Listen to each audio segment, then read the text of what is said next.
Life সাপোর্টে থাকা এই ব্যক্তির স্বজন বলতে রয়েছে শুধুমাত্র 10 বছরের এই শিশু। এভাবেই আজ 49 দিন ধরে বাবার চিকিৎসার জন্য সাহিম একাই লড়ে যাচ্ছেন। কেউ না, আমরা এখানে 1 মাস 19 দিন আছি। কেউ না, আমার আব্বু অসুস্থ দেখে আমার আম্মু শরীর লাগেছে।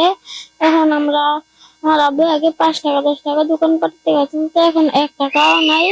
আমার আব্বু যদি কিছু সাহায্য করতেন। আমার আব্বুর শরীরের অবস্থা অনেক খারাপ, এখন লাইফ সাপোর্টে আছে। ডাক্তার বলতেছে যে মারা যাইব, নয়তো অন্য হসপিটালে নিয়ে যান।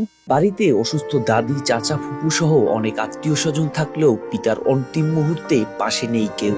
হাসপাতালে শিশু সন্তান ও অসুস্থ স্বামীকে রেখে পালিয়ে গিয়েছে মা। তাই মাত্র 10 বছর বয়সেই পিতার চিকিৎসা ও শেষ যাত্রার প্রস্তুতি নিতে নির্মম বাস্তবতার শিকার হতে হচ্ছে এই শিশুকে।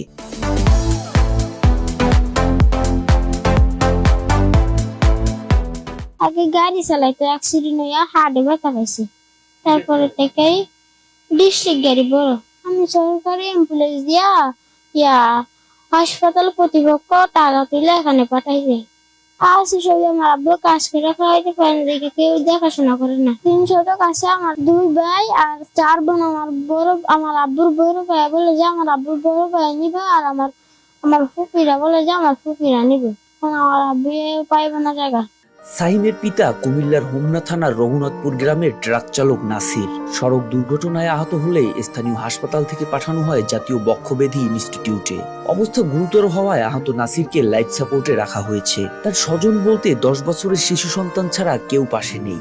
এই অবস্থায় এই শিশুটির যাবতীয় দায়িত্ব নিতে তার পাশে দাঁড়িয়েছে এশিয়ার নারী ও শিশু অধিকার ফাউন্ডেশন। বাবা, আমরা দেখেছি যে আইসিইউতে তার বাবা ভর্তি রয়েছে।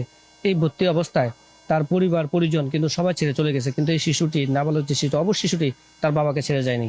এবং তার বাবার 1 মাস 19 দিন যাবৎ তার বাবার চিকিৎসা তার পাশে রয়েছে। তার সুস্থ একটা শিক্ষা দরকার, তার যে মৌলিক অধিকার, আমরা এই মৌলিক অধিকার প্রতিষ্ঠিতের জন্য আমরা তার পাশে থাকবো। সম্পদের জন্য ভাই বোন আজ দূরে সরে আছে। বিপদে হাসপাতালে রেখে পালিয়ে গিয়েছে স্ত্রী, কিন্তু পিতাকে রেখে এক চুলো নড়েনি শিশু সন্তান। অথচ নাসিরের ইনকাম কিছুদিন আগেও ভোগ করেছেন সবাই। মোহাম্মদ সাইম, RTV।